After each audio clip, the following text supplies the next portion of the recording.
galaxy was silent, not the normal silence of space, but a silence filled with fear. In the center of the Orion cluster, inside a shining crystal hall, the Grand Galactic Council gathered for an emergency meeting. Every alien leader sat around a giant hologram table. Blue light flickered on their faces. Some looked worried, some looked confused, but most looked terrified, because on the screen one word kept flashing. Humans. The Council had not spoken this word for more than 300 years. They believed humans were weak. They believed humans were gone. They believed history had erased them forever. But now that forgotten word returned like a ghost.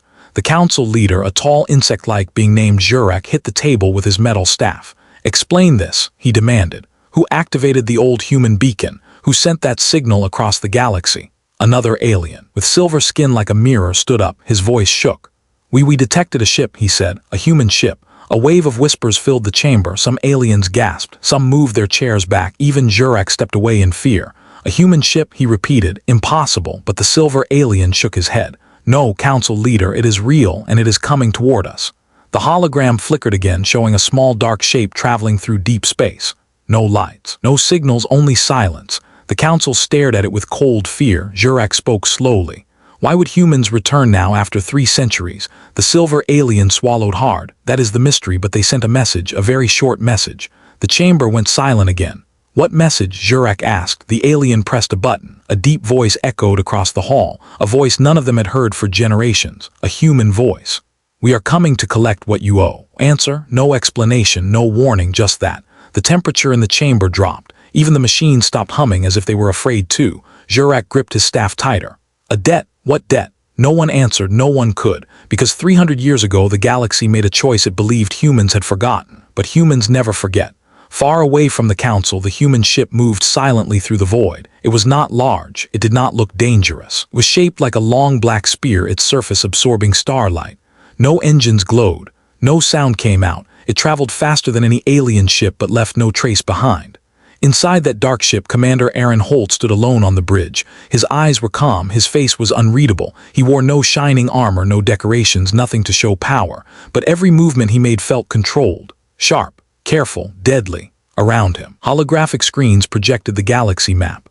A red line marked the path toward the Council's home world. A soft mechanical voice filled the room.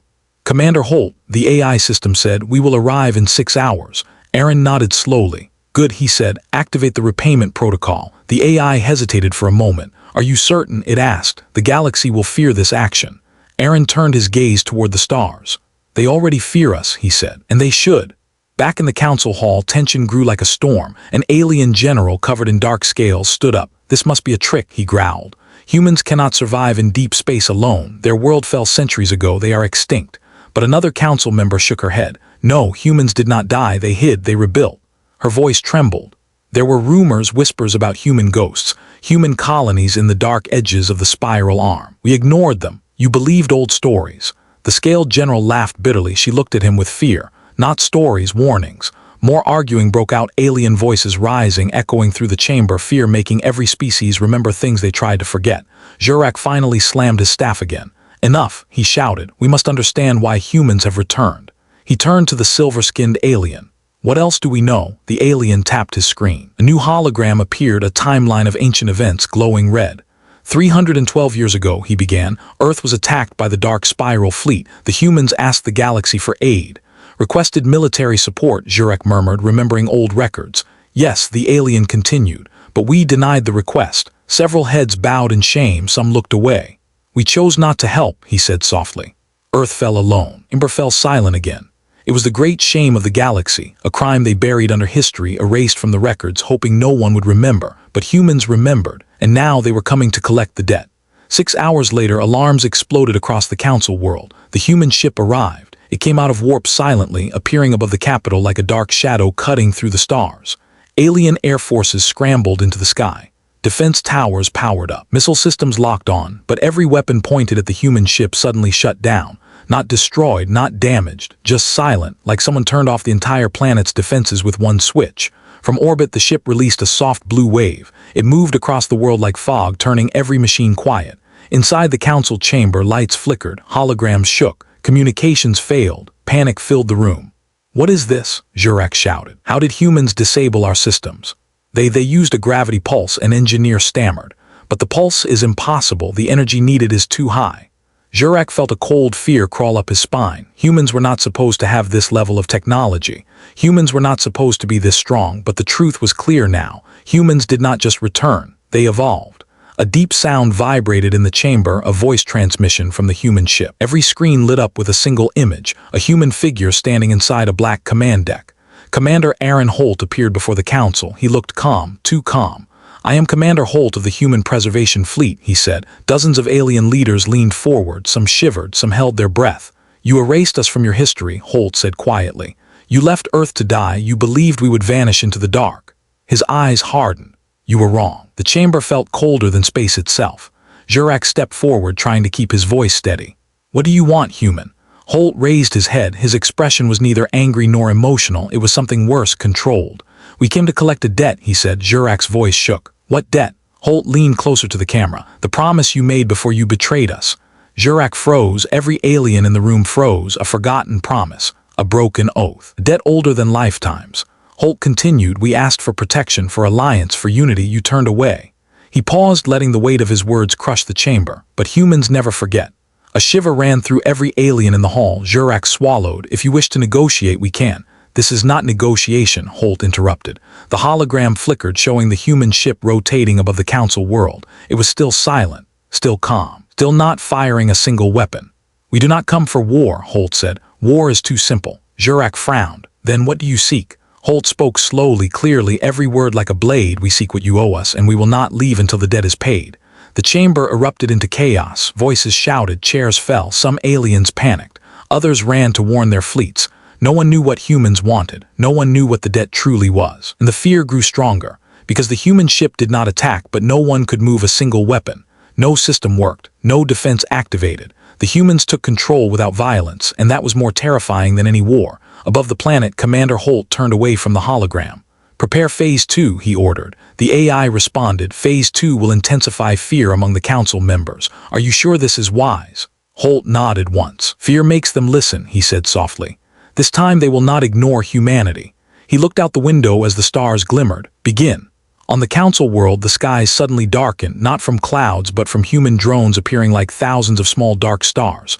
They hovered silently above every major city, every base, every government center. No weapons, no explosions, just presence, silent, watching, waiting. The aliens felt something they had never felt before: human power, human patience, human return, and deep inside them fear. The kind of fear that makes entire galaxies tremble. Inside the human ship, Commander Holt whispered to himself, 3 centuries ago you turned your backs on us. Now we will see if you still dare." He closed his eyes. "The debt will be paid." And the screen faded to black. For many hours, the galaxy held its breath. Human drones floated above every major alien world like silent metal stars. They did nothing. They said nothing. They simply watched. That made the fear even stronger.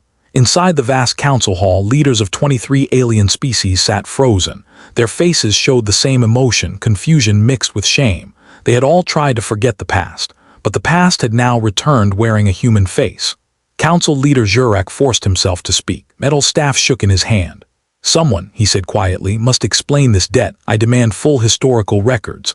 A nervous assistant opened an ancient holographic archive. Dusty blue light filled the chamber as forgotten files slowly booted up. Many had not been accessed in centuries. When the archive title finally appeared, a deep silence settled across the room. "Earth Alliance request file year, -312. Jurak inhaled sharply. "Play it." Room darkened. A broken old message appeared, static, flickering, and filled with pain. A young human officer appeared on the screen. His uniform was torn. Smoke filled the background. Explosions shook the recording. "Please, this is Earth Defense Command," he said. His voice was tired, cracking under stress. "We request immediate aid from all allied races. Dark spiral forces have entered the solar system. We cannot hold them alone." Another explosion hit behind him. Screen vibrated. "We were promised protection. We were promised unity." His eyes trembled as he continued, "Please, anyone respond." The message ended abruptly. The hall remained completely silent. A few aliens lowered their heads. Others moved uncomfortably in their seats. Some wiped their eyes, remembering the day they chose to stay quiet. Jurak closed the file slowly. "That message came in the last hours before Earth fell," he said. "We heard their cry and ignored it." The silver-skinned ambassador whispered, "We believed humans were weak. We believed helping them would risk our own worlds." "And so you watched us burn," a deep voice echoed. Everyone froze. The hologram screens flashed on. Commander Aaron Holt had reappeared, but this time his calm expression was gone. His eyes were cold as frozen space. "You promised protection," he said. "We begged for help, we fought alone, and you left us to die." No one dared to respond. Far above the council world, inside the human flagship Aegis, Commander Holt walked through a dim corridor. The ship's AI, Echo 9, hovered beside him as a floating sphere of blue light. "Commander," Echo 9 said, "the council seems unstable." "They remember the truth," Holt replied. "Good. You intend to show them everything." Holt stopped. His shoulders were heavy with old memories. "Yes," he whispered. "If they are going to repay the debt, they must know how it was created." Echo 9 lights dimmed. "It may cause panic." "Let them panic," Holt said. "Panic is honest. Panic shows guilt." He stepped into the main strategy room. The walls lit up, showing holograms of Earth not as it looked today, but as it looked long ago. Blue oceans, white clouds, green forests, a gentle planet, a lost home. Holt stared at it for a long moment. "We survived," he said, "but we never forgave." Meanwhile, in the council hall, a smaller meeting began. 5 alien leaders stepped into a private chamber. Their faces were heavy with worry. The scaled general growled first. "This is dangerous."